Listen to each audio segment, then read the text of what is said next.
Hello friends, welcome back to my channel. તો આજે આપણે બનાવીશું બટેકાની વેફર। હોળી જાય પછી બધા જ ગુજરાતીના ઘરમાં આ વેફર બને જ છે। આખા વર્ષ સુધી તમે સ્ટોર કરી શકો, 1.5 થી 2 વર્ષ સુધી સ્ટોર કરી શકાય એવી બટેકાની વેફર બનાવીએ। ચાલો રેસીપી જોઈ લઈએ।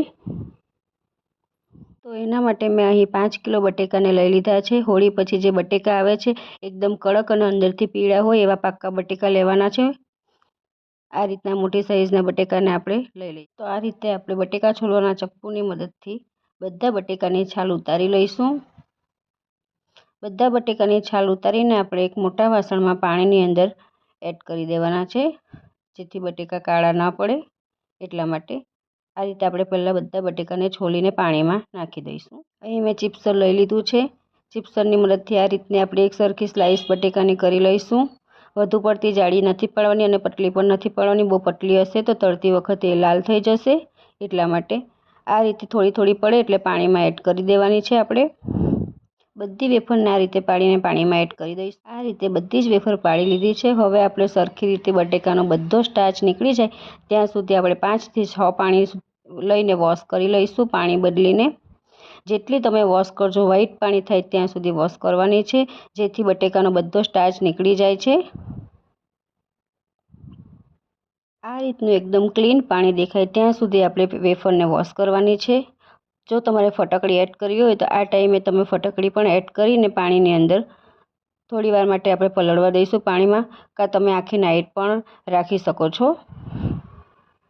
ગેસ ઉપર મોટી તપેલી અડધીથી વધારે એટલી ભરીને આપણે ઉકળવા માટે પાણી મૂકી દેવું। પાણી ઉકળવા લાગે એટલે આપણે એની અંદર સિંધો મીઠું એડ કરીશું સ્વાદ અનુસાર। મેં અહીં 1.5 ચમચી એડ કર્યું છે। અડધો લીંબુનો રસ એડ કરીશું જેથી સફેદ બને વેફર, એટલા માટે। મીઠું અને લીંબુ એડ કર્યા પછી આપણે એની અંદર જે બટેકાની વેફર ધોઈને રાખી હતી એને એડ કરી દેવાની છે। આ રીતે આપણે થોડી થોડી જેટલી તપેલીની અંદર સમાય એટલી વેફર એડ કરવાની છે અને થોડી વાર સુધી થવા દઈશું।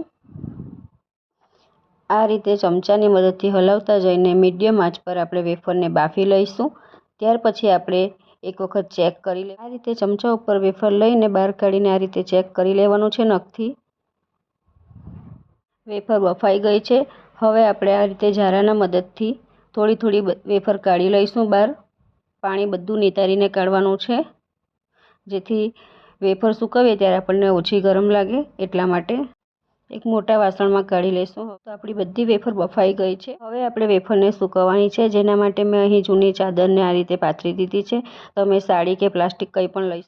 થોડી થોડી વેફરને લઈને આપણે એકદમ છૂટી છૂટી સુકાવી દઈશું। બધી વેફરને આપણે અલગ કરવાની છે, એક પર એક નથી રાખવાની, નહીં તો જલ્દી સુકાય નહીં અને ચોંટી જાય, એટલા માટે આ રીતે બધી વેફરને આપણે છૂટી પાડીને સુકાવી દઈશું।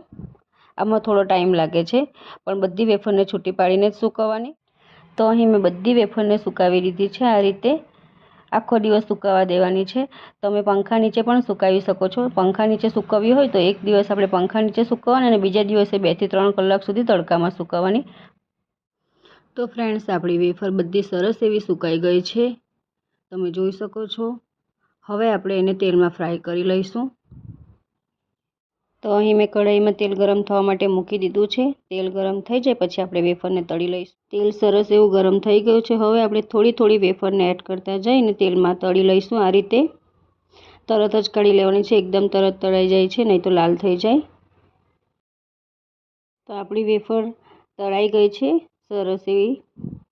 બાળકોને લંચ બોક્સમાં આપી શકો છો તમે, કે પિકનિક પર જાઓ ત્યારે લઈ જઈ શકો છો। ઉપવાસમાં પણ ખાઈ શકાય છે, કારણ કે આપણે એની અંદર સિંધો મીઠું એડ કર્યું છે, એટલા માટે। જો તમે તીખું ખાવાના શોખીન છો તો તમે આ રીતે ચિપ્સની ઉપર થોડું લાલ મરચું પાવડર એડ કરીને પણ ખાઈ શકો છો, ખૂબ જ સરસ લાગે છે। તો આ રીતે તમને જે કોઈ પણ મસાલો પસંદ હોય, મરીવાળો પાવડર કે પછી લાલ મરચું પાવડર એડ કરીને તમે આ રીતે ખાઈ શકો છો વેફરને। તો ફ્રેન્ડ્સ, આજની અમારી વેફરની રેસીપી તમને કેવી લાગી એ કોમેન્ટ સેક્શનમાં જરૂરથી જણાવજો। મારા વિડીયોને લાઇક, શેર અને સબસ્ક્રાઈબ। ફરી મળીશું નવા વિડીયો સાથે। Bye, thank you for watching.